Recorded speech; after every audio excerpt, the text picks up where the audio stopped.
there, YouTube. Welcome to the first episode of OE's first Let's Play series. We are going to be doing some cool stuff with the Infamy mod pack for FTB. We are going to be doing a sort of dystopia themed thing, although it's not going to be all doom and gloom. Mostly exploration of mod packs, having fun. And towards the end of the series, probably going to be, fairly short. Don't know exactly how long yet. We're kind of waiting on Minecraft 1.6 or FTB 1.6 to figure out exactly what it's doing. But until then, we're going to mess around with the Infamy mod pack on 1.5. We're going to stick with Infamy 1.3.1 just because we don't want to have to go mucking around with updating whatnot. So, let's get started. We've already got quite a bit of a base set up here. We're working on a team of about 5 of us at the moment, I think. We've got myself, BPAT, MDog, Funshine X, and TCG, all on a North American team. And we've got a bunch of other people, including Nemsum and Dudart, on the European team. I don't remember the rest of their people's names right now.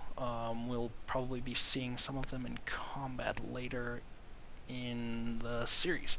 But for now, this is our base. Well, this is not our base, but this is the only obvious part of our base, because we've got some solar power down there. Probably not a bad idea, since we're going to end up doing some PvP, and once we get scouted, they're probably just going to break the glass and throw some grenades down there, and everything will be over for us. So we might want to fix this area up here, but I didn't have anything to do with this, and I think it was just a quick way to get a little bit of power going down there. Okay, so we kind of set ourselves up in a village, and then I wasn't even here for this part. We decided that we were going to move underground because village wasn't quite working out for us. So we've got ourselves a little bit of a concrete above ground base over there in the distance. At the moment, that's all it is. It's high. We're building something above ground so that you can have some sort of target to shoot your missiles at. Everything else is above ground, and there's nothing going on over there except, hi, let's build some stuff. So now we have this really long staircase down, and I will probably fast forward through all this. And we're down. Okay, so we kind of found a ravine down here and decided to kind of build our base at the bottom of a ravine. In case you like sheep, we have sheep. A really good way to get out of the pit. That's why we have this little thing of dirt, I suppose. But if you need some wool, we've got that.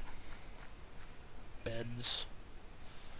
We get obsidian in here and lava if we need to throw things in or push people in because they're getting on our nerves. And we've got quite a bit of machinery set up. I've got an ender portal, enchantment room.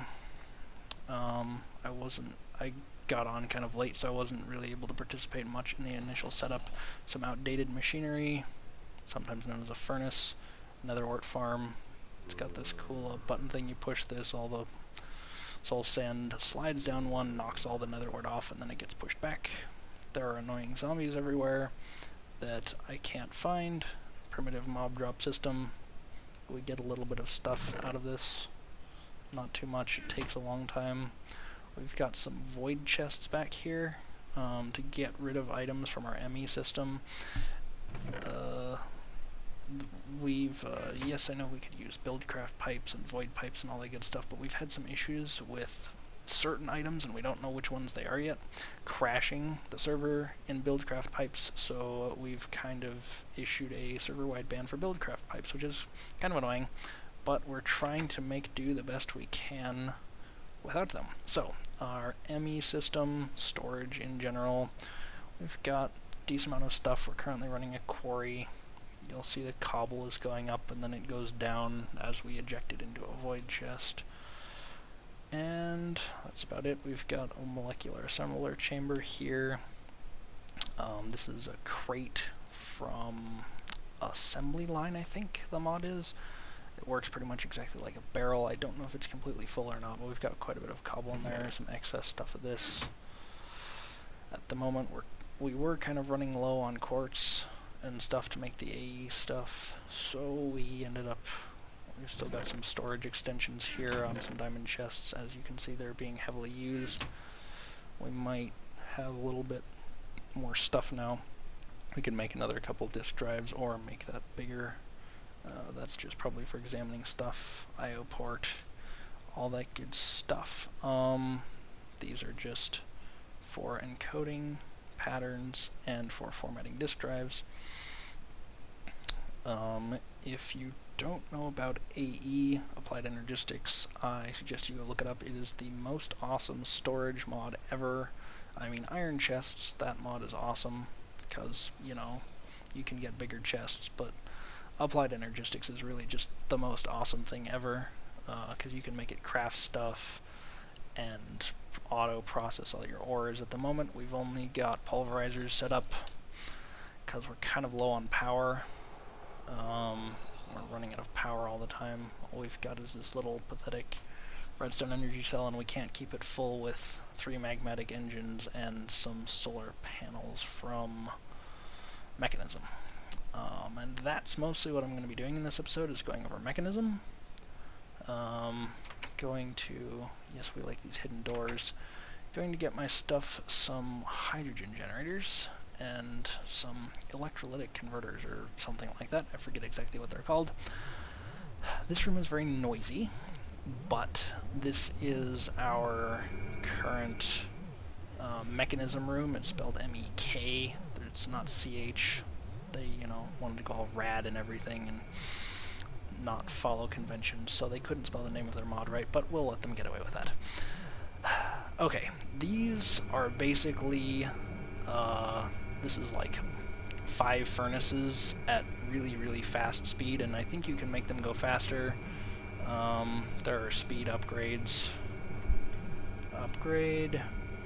Speed upgrade right there. So we've got that for smelting, enriching, which I haven't done much with, but I think these, there's some, I guess, nah, I don't know. There's an enricher somewhere around here. Don't remember exactly what that does. And then crushing, which acts a lot like macerating. Sometimes it does the same thing as macerating, sometimes it does something different. There's no IC2 in the Infamy mod pack, so this is what we've got instead.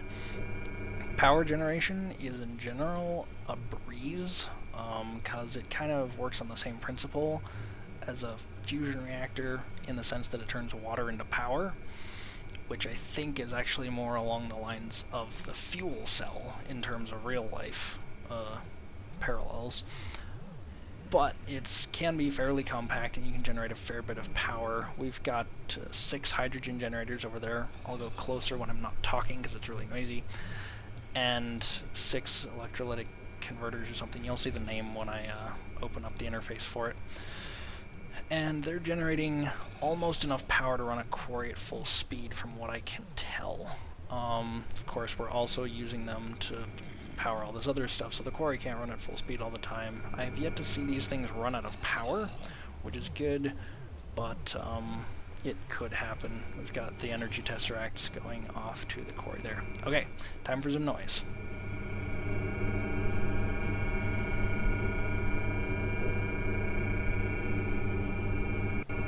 So as you can see, this is hydrogen over here. It's just, it keeps an internal supply of hydrogen. And this is its power supply. It can keep an internal supply of up to, I don't know, some amount of kilojoules, I think.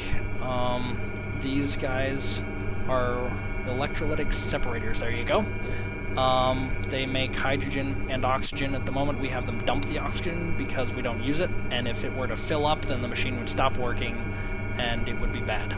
So this can also store a little bit of energy. You have to put a little bit of the energy that's generated back into powering the electrolytic separators, but most of the power ends up going here, which it's just passing through because we're using all of it. Normally this would be a green bar here that would fill up. These are heat generators. They work on lava. We don't have any spare lava, and so they're kind of empty at the moment. This is a basic storage box for the power, and this stuff is all universal electricity that flows through here, so it goes straight into tesseracts and it works all nice and all that good stuff. Okay, I'm going to go take a little short break while I get myself some materials and then we will be working up here to make some more hydrogen generators alongside these solar generators. These are the solar generators that you saw from above. They're powering currently our processing stuff and our applied energistics system. And we've been having issues with the sun because there's this fancy thing in this game called Steve's stopwatch, and with it you can change the time of day and then the thing has to reload. But the enemy team has been wreaking havoc with us by making it night all the time, in which case our solar power is kind of like, grrr, I won't work. So that's why we added the lava engines, or they may have been there first. But anyway, altogether, we're not generating enough power, so I'm going to use this space to set up some more hydrogen generators so that we can have enough power. Because now that we've got a quarry up and going, we've got the stuff to make enough hydrogen generators to cause a lot of power. We do have a quarry set up in a hole up there, not very interesting, but you can see it's set up, there's no power going to it, and that's just keeping this whole base chunk loaded for when we're not on the line. Alright, I'll be back with some materials to start working on a, one last thing before I go. I wanted to show you guys this because they've changed it. It's not the same as vanilla Minecraft anyway, and the other FTB packs that I've played with, this interface up here above your inventory has normally been exactly the same as vanilla Minecraft. But this is different. This is all Galactic Craft stuff. This is just your standard crafting inventory turned sideways, so it's now vertical instead of horizontal. And I have no idea what this thing does, but otherwise everything else is the same. I'm wearing some obsidian stuff, which comes from the mechanism mod. You use some of those mechanism machines to produce the obsidian ingots, and then the crafting recipes are exactly the same as your standard, you know, iron, diamond armor and stuff, except they last for quite a while. You may notice that there's some indicators down in the lower right hand corner telling you about damage values and all that good stuff, and if I get myself a sword it tells me about that. This is a paxel, which is a combination between a pickaxe, an axe, and a shovel, and that's pretty much what the crafting recipe for it goes. It's pretty awesome. I just managed to enchant this one with efficiency 5, unbreaking 3. It should last me a while, and it's pretty much a frickin' insta-pick, which occasionally is problematic, because I'm like, hey, I just want to mine one block here, and then all of a sudden, you know, 4 blocks are missing, and you're like, crap, now I have to put all those back. So it can be problematic, but if you're doing lots of mining by hand, it is freaking awesome. Alright, I'll be back with some materials in a sec. Alright, we are back. Took a little bit longer of a break than I expected to, but got a bunch of stuff figured out in single player, and so hopefully this will go a little bit smoother. So I've got most of my materials here. Gonna show you how the stopwatch works, because it's nighttime and I want to set it to day, so I set it to sunrise. The thing pretends to explode, doesn't appear to damage the environment at all, and then proceeds to charge back up starting from an ID of 5,000, or a data value, and then the data value slowly goes down to 0, and if you hold it in your hand it does this annoying, hi, I'm refreshing thing all the time. So I try not to do that. Another thing I want to show you guys is the nether farm in action. Now that it's all charged up, it just pushes everything back that way, and all the nether work goes flying. Literally everywhere. I've had various results with it. It usually gives me between like 10 and 20 actual nether wart left over when I'm done. I needed some of this. Oh yeah, I remember why I need that. Okay. So.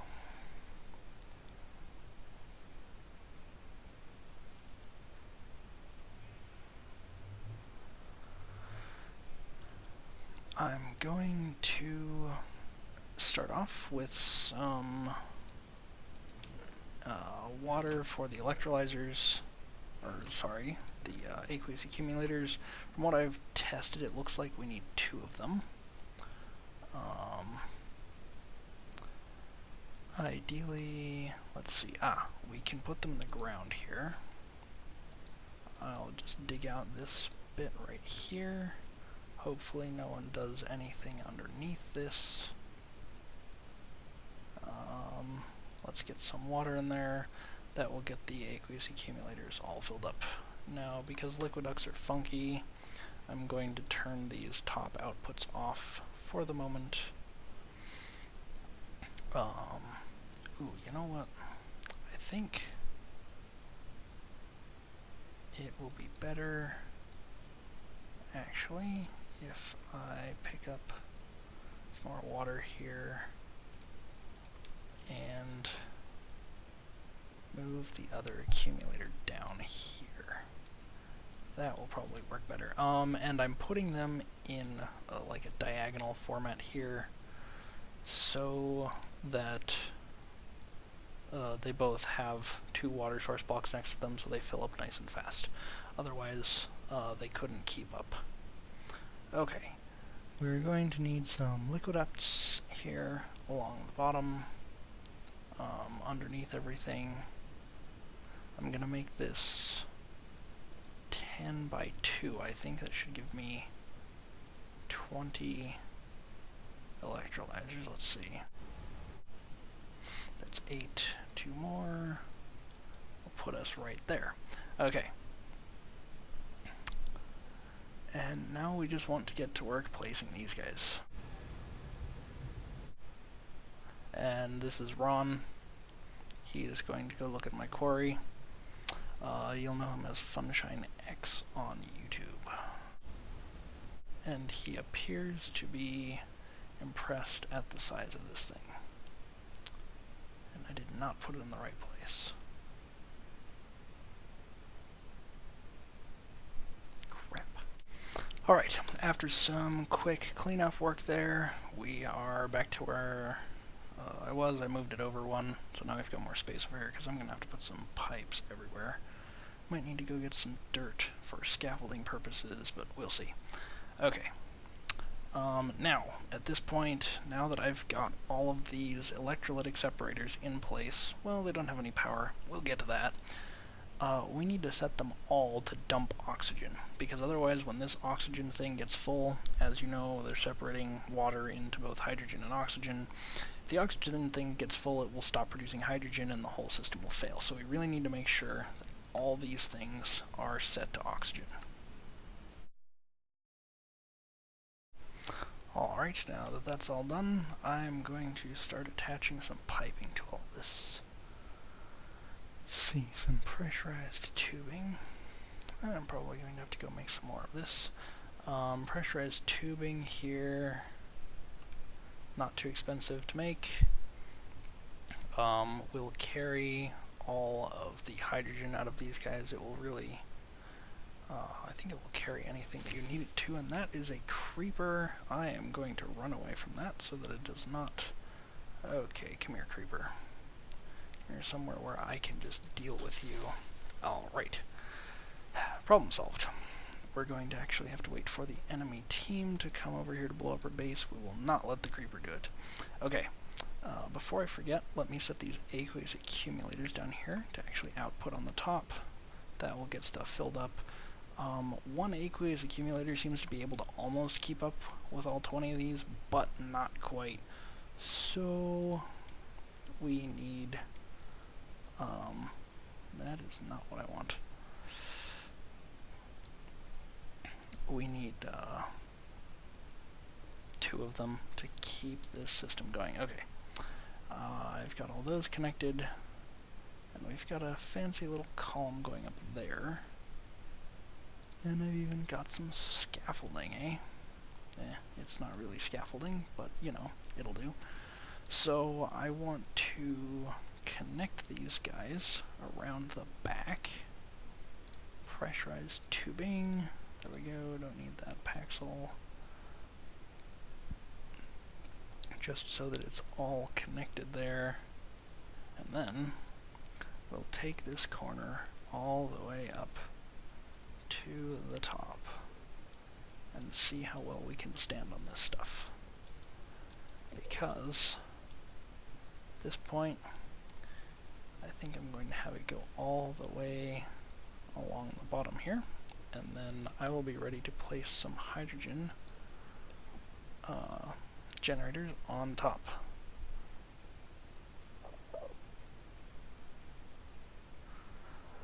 looks like I'll need to grab both the hydrogen generators and some more pressurized tubing at the same time. So, alright, let's grab some pressurized tubing here. 16 ought to do it. And the hydrogen generators, I've got them pre-made here because they are rather, let's see,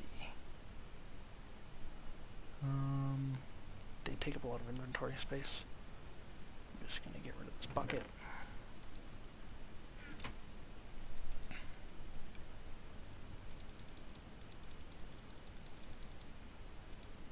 Okay. Sadly, those things don't stack, which is kind of disappointing.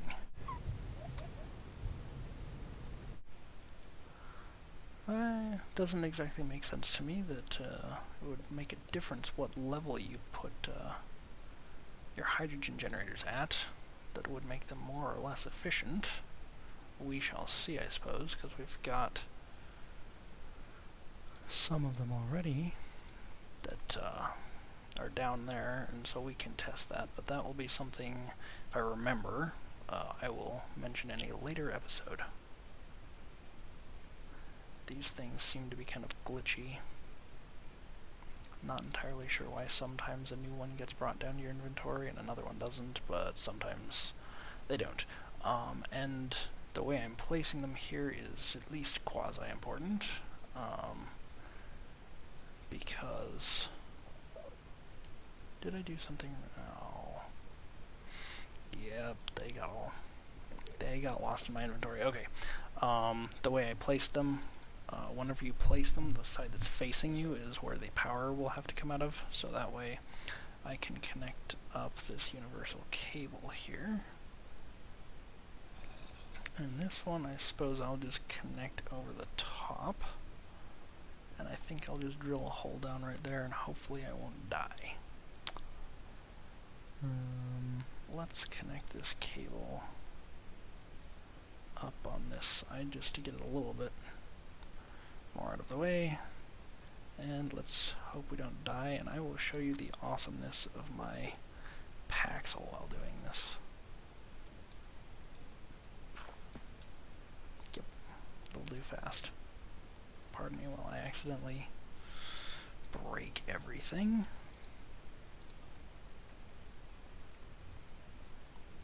Okay. Oh, that's not what I broke.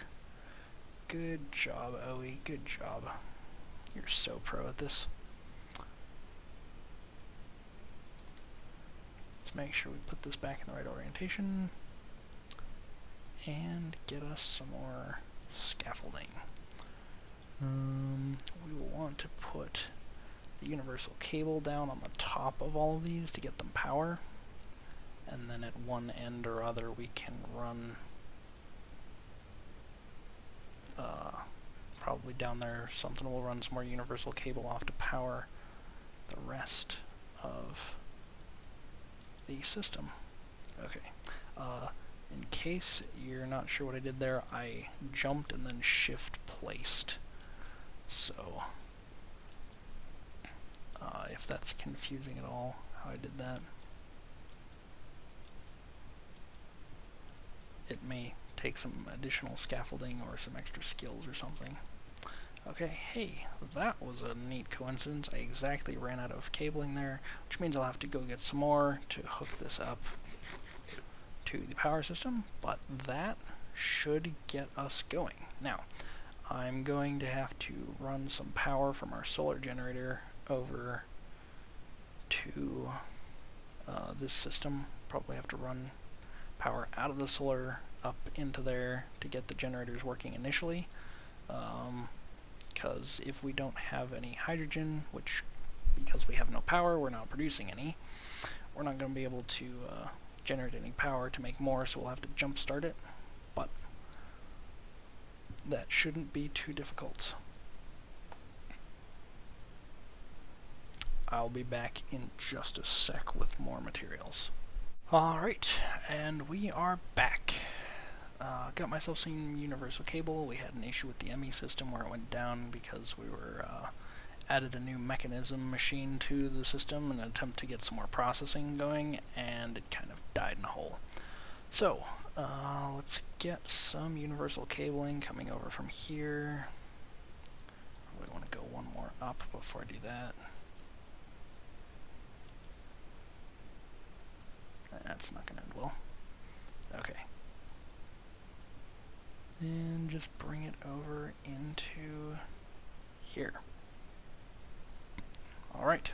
Notice that this pipe immediately went white, which means that it's got something in it. Hydrogen and oxygen both seem to be the same color here, so you can't really tell which one of them is in the pipe, but we know that something is in there. And since we told all these things to dump O, which is oxygen, and output H, which is hydrogen, we can assume that, you know, there's hydrogen in here, because it's all one big closed system. And now let's go upstairs and see if it gets noisy. Oh yeah, definitely noisy, which means that, hey, these guys are working, at least some of them, huh?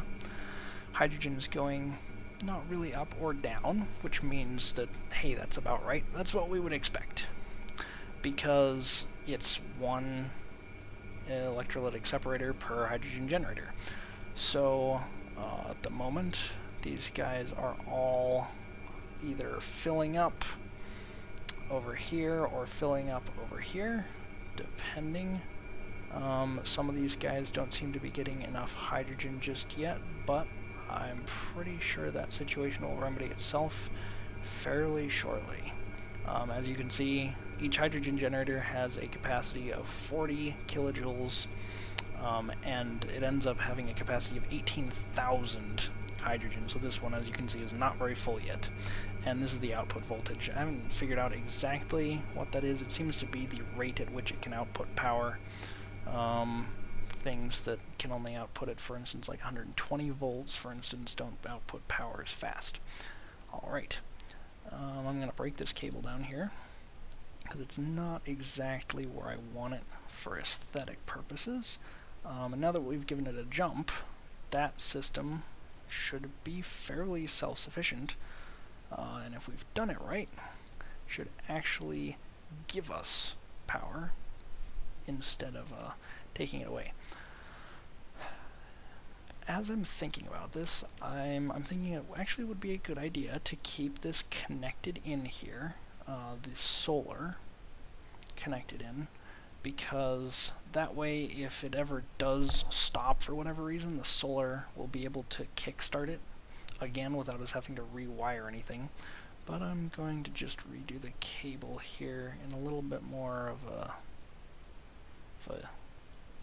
aesthetically pleasing way, or maybe not quite so.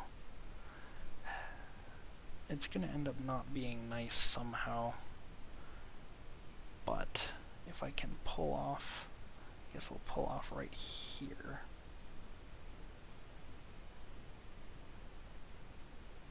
And we have to go down there, so we may as well go all the way down to the floor.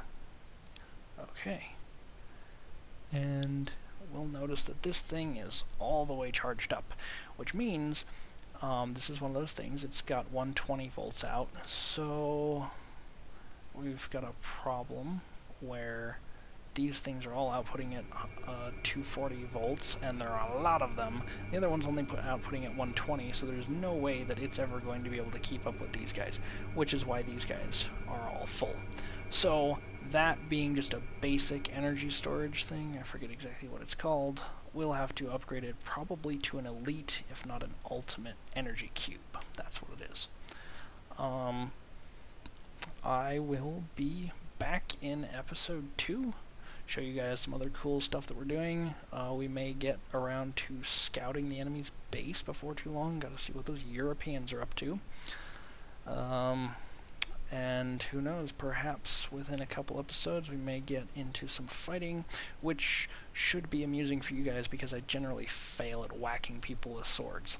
But we may get into some guns, or I don't know, mini rockets, or maybe I can get one of these little robots to go run around and fight for me. We will see. Maybe I can use mind control or something on the enemy team and just make the Europeans all attack each other. That would be funny. Probably won't work, but we will give it a shot. We'll see if there's a mod for mind control. Alright, until next time, guys.